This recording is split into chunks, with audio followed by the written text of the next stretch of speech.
So today we're going to look at some log questions. So if we look at question 1, it's asked for us to find log 10 of 100,000. So we know that log x of y equals z is the same as writing x to the power of z equals y. So from this, we need to find out what power you have to raise 10 to get to 100,000. So in this case, we know that 100,000 equals 10 to the power of 5, and therefore log base 10 of 100,000 equals 5, because you have to raise 10 to the power of 5 to get to 100,000.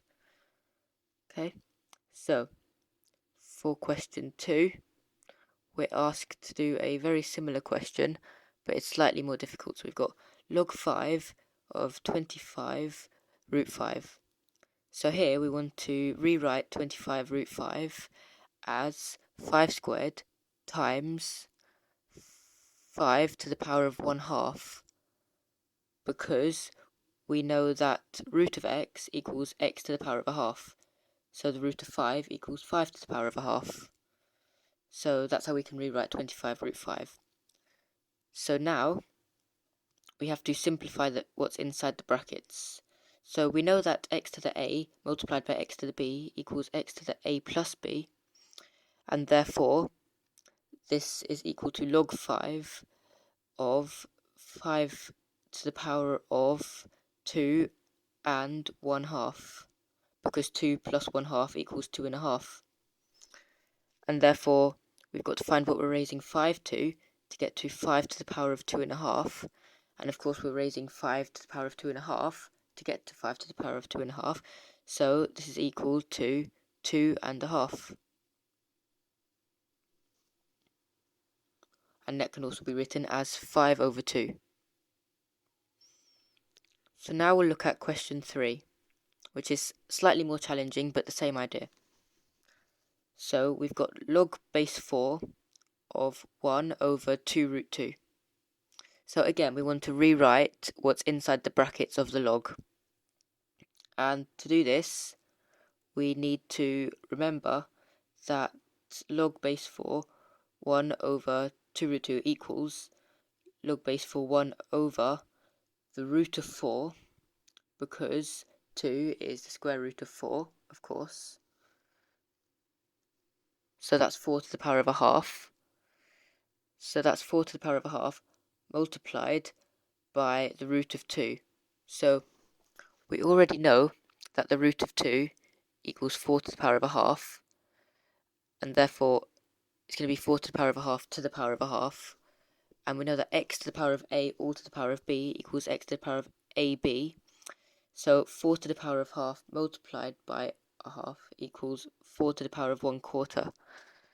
So we've got log base 4, 1 over 4 to the power of 1/2 multiplied by 4 to the power of 1/4, which gives you log base 4, 1 over 4 to the power of 3 over 4, because we know that we add the indices, which gives you 1/2 plus 1/4 is 3/4.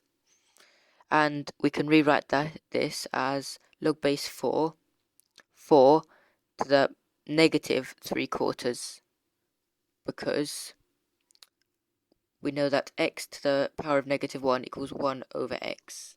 So it's the reciprocal. And therefore the negative index of something is the reciprocal of it, or 1 over that. So of course we're raising 4 to the power of negative 3/4 to get to the 4 to the power of negative 3/4, so this is equal to negative 3/4. So for question 4 we've got something slightly different, but it's the same idea. So it's asking you what you raise m to get to m cubed. So of course we know that m cubed is equal to m cubed, m to the power of 3. So m cubed equals m to the power of 3, and therefore you're raising m to the power of 3 to get to m cubed, and therefore log m of m cubed equals 3. So it's nice and simple.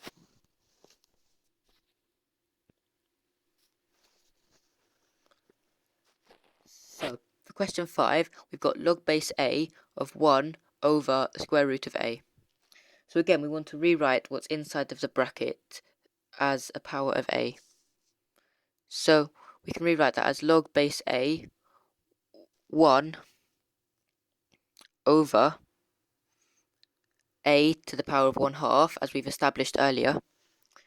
And then again, we've got 1 over something, so we can rewrite that as a negative index. So we can write that as log base a to the power of -1/2, so the reciprocal of that. And then of course we're raising a to the power of -1/2 to get to a to the power of -1/2, and therefore this is equal to -1/2. So for question 6, it's slightly more challenging but a similar idea. So we want log base m of the square root of m to the power of 5. So again, it's all about rewriting what's inside the bracket as a power of m. So in this case, we can write it as log base m to the power of 5, all to the power of 1/2, because you're square rooting m to the power of 5. And therefore, because we multiply indices when we've got brackets, we've got log base m of m to the power of 5 over 2, because we know that x to the a all to the power of b is x to the ab. And therefore we're raising m to the power of 5 over 2 to get to m to the power of 5 over 2, so this is equal to 5 over 2. So for question 7, we have to think about it a bit more deeply. So we've got log base 2 of x equals 3. So recall from earlier that log base 2 of x is equal to 3, and we've got log base x of y equals z can be written as x to the z equals y. So with log base 2 of x equals y, we know that 2 to the power of 3 must equal x, because in this case 2 is x, 3 is z, and x is y. So we know that 2 to the power of 3 equals 8, and therefore x equals 8. Because you just have to know exactly the format of logarithms and how they work.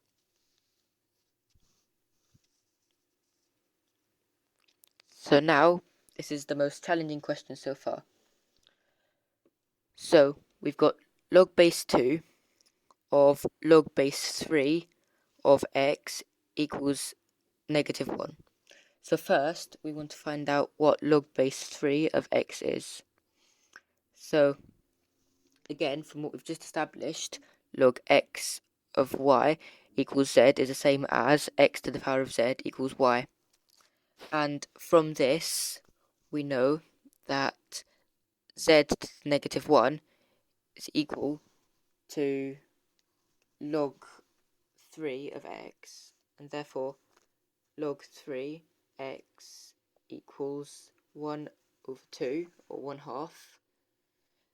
And now we know that to find x, that's going to be 3 to the power of 1/2, which is going to be the same as the square root of 3, because of the rule we established earlier with fractional indices being equal to the square root. So x is the square root of 3. So I hope that's been useful and you can apply this to your exams in the future.